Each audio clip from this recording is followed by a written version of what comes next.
శాసనం ద్వారా నిర్మితమైన భారత రాజ్యాంగం పట్ల నిజమైన విశ్వాసం, విధేయత చూపుతానని, భారతదేశ సార్వభౌమాధికారాన్ని, సమగ్రతని కాపాడుతారని ఆంధ్రప్రదేశ్ రాష్ట్ర మంత్రిగా నా కర్తవ్యాలను శ్రద్ధతో, అంతఃకరణ శుద్ధితో నిర్వహిస్తానని, భయం గాని, పక్షపాతం గాని, రాగద్వేషాలు గాని లేకుండా రాజ్యాంగాన్ని, శాసనాలని అనుసరించి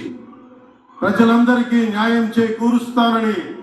దైవ సాక్షిగా ప్రమాణం చేస్తున్నాను.